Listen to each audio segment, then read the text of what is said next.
बात करेंगे mobile networks के बारे में। तो आज मैं आपको बताऊंगा 3G 4G नेटवर्क्स क्या होते हैं, उसका डिफरेंस क्या होता है। दोस्तों आगे बढ़ने से पहले मैं आपको बता दूं कि अगर आप सोच रहे हो कि आप 4G नेटवर्क यूज़ करते हो, 4 जनरेशन नेटवर्क यूज़ करते हो, तो दोस्तों रुक जाओ, आप गलत हो। आपने कभी भी 4G नेटवर्क का एक्सपीरियंस किया ही नहीं है। हाँ दोस्तों, मैं सही कह रहा हूँ, आपने अभी तक 4G नेटवर्क एक्सपीरियंस किया ही नहीं है। दोस्तों जानने के लिए वीडियो बिना स्किप किए पूरा देखना, चैनल को सब्सक्राइब करना और नोटिफिकेशन बेल को ऑल कर देना। तो चलिए शुरू करते हैं।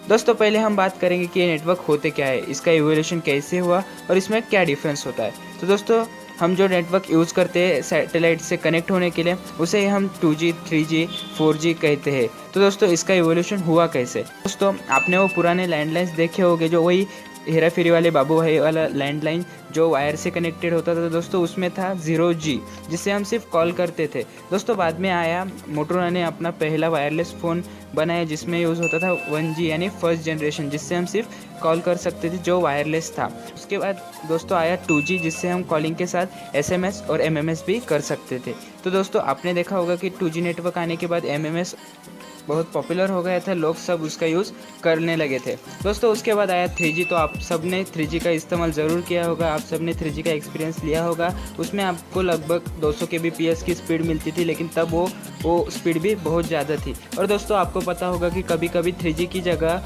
H+ का साइन आपको दिखाई देता है। तो दोस्तों H+ का साइन मतलब 3G नहीं होता है, H+ का साइन मतलब 3.5G या 3.75G होता है, लेकिन कंपनियां उसे ओवरऑल 3G ही कहती है, जिसका नेटवर्क 3G से थोड़ा अच्छा होता है। दोस्तों इसके बाद आया 4G, जो अब हम इस्तेमाल कर रहे हैं, और अभी 5G 2020 में अभी आया है। तो दोस्तों आप सोच रहे होंगे कि ये डिसाइड कौन करता है कि कौन सा नेटवर्क 3G है या 4G।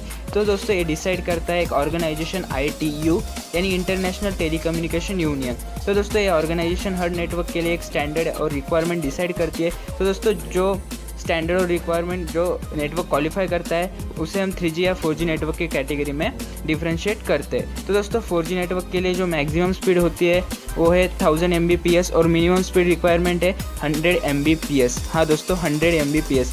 अभी आप सोच रहे होंगे कि 100 Mbps कैसे, हम तो 4G नेटवर्क यूज़ करते हैं, लेकिन हमें कभी भी 30 या 40 Mbps से ज़्यादा स्पीड नहीं आती। तो दोस्तों सही सोच रहे हो, जब ITO ने अपनी 4G की रिक्वायरमेंट अनाउंस की थी, तब सारी कंपनियां भी इसी टेंशन में थी कि हम 100 Mbps की स्पीड कैसे प्रोवाइड करें। तो दोस्तों तभी इंट्रोड्यूस हुई एक नई टर्म जिसे कहते हैं LTE, जिसे आपने हर बार 4G के आगे लगा हुआ देखा होगा। इसी LTE का मतलब है लॉन्ग टर्म इवोल्यूशन, यानी 4th generation long term evolution. तो दोस्तों इसका मतलब बेसिकली ये है कि हम 100 Mbps की स्पीड अभी तो नहीं दे सकते, लेकिन हम जो स्पीड दे सकते हैं वो 3G से अच्छी होगी, और हम 100 Mbps की स्पीड अचीव करने की टेक्नोलॉजी इम्प्रूव कर रहे हैं, हम 100 Mbps की तरफ बढ़ रहे हैं। इसी का मतलब है LTE। इसलिए दोस्तों हर बार 4G के आगे LTE आपको दिखाई देता है। तो दोस्तों एक बात समझ लो कि 4G LTE ये 4G नेटवर्क नहीं है, इसलिए आपको कहीं भी सिर्फ 4G लिखा हुआ नहीं मिलता, आपको 4G LTE ही लिखा हुआ मिलता है। इसलिए दोस्तों मैंने शुरुआती में कहा था कि आपने कभी भी 4G नेटवर्क का एक्सपीरियंस नहीं किया, क्योंकि हम अभी भी 4G LTE ही यूज़ कर रहे हैं, हम 4G की तरफ बढ़ रहे हैं। तो दोस्तों अभी आगे जाकर हम 5G की बात करें, तो दोस्तों इसके लिए 5G के लिए मैक्स स्पीड रिक्वायरमेंट है 20 GB पर सेकंड, और जो मिनिमम स्पीड लगती है वो है 1 GB पर सेकंड। तो दोस्तों कुछ कंपनियां हैं जो 5G नेटवर्क अचीव कर रही है, उसका अपनी टेक्नोलॉजी इम्प्रूव कर रही है।